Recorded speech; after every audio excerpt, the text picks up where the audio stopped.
In Affinity, you can create a checkerboard design super quick using this approach, PC or Mac.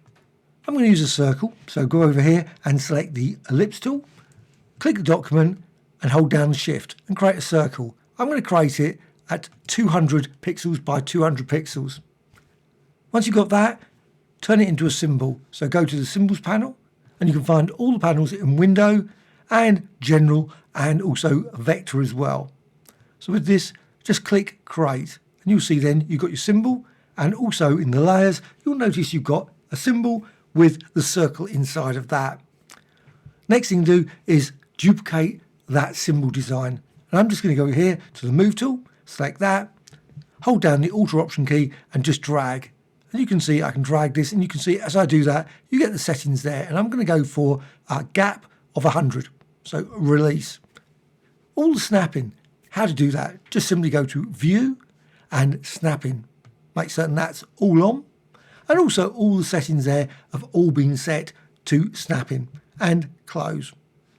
And what you can then do is again repeat that, hold down the Alt Option key and just duplicate that, and you can see as you drag it will snap, and repeat again, snap there, and again hold down the Alt Option key and release. And as you do that you'll notice in the layers panel you've got lots and lots now of symbols. Any change to the circle design inside that symbol will be reflected in all of those designs. Drag over all of the symbols. Once you've done that, hold down the Alt Option key and drag downwards. And as you do that, you can see now you've got this second row, and you can then release that. And then what you can do, you can just move it back and forth.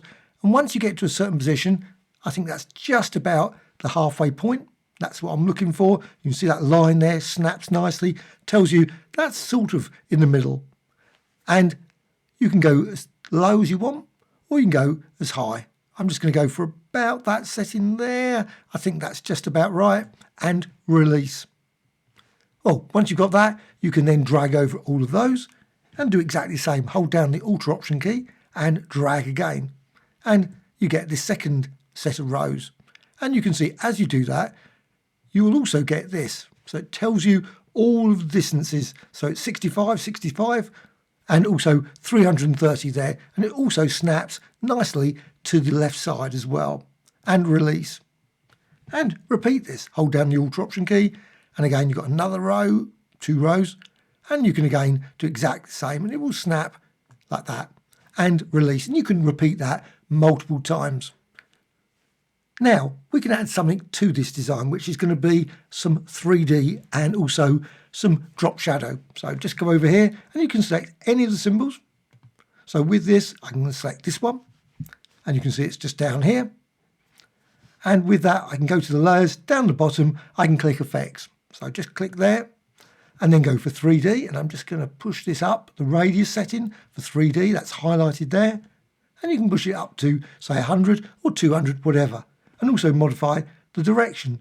You can just move that around, change the other settings if you wish. But also go here and outer shadow and just drag that about into the middle, and you've got this sort of design. And then close. I want to add something else to the symbol, a photo. So I'm just going to go over here and I'm going to select this area using the elliptical marquee tool. With this, edit and copy. And then go back to the original document, and with that just select any of the symbols and then go to the circle, make certain you've got the circle selected, and then go to edit and then down to paste and then inside. So inside and with least.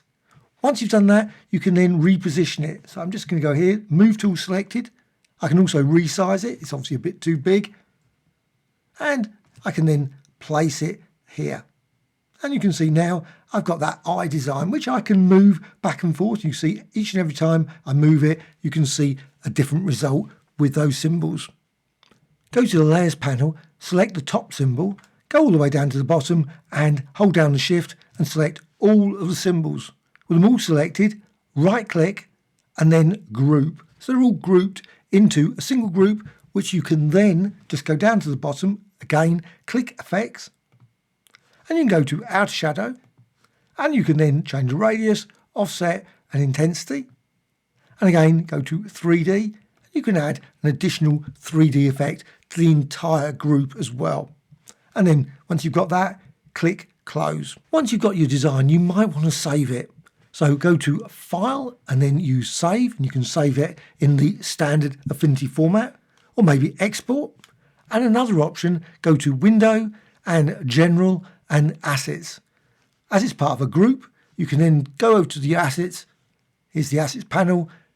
Just go here, right side menu, and Add from Selection. That set of symbols will all be saved then, and you can use them in future projects. Hope you found the tutorial of interest. Any questions and thoughts, please let me know in the comments below. Bye.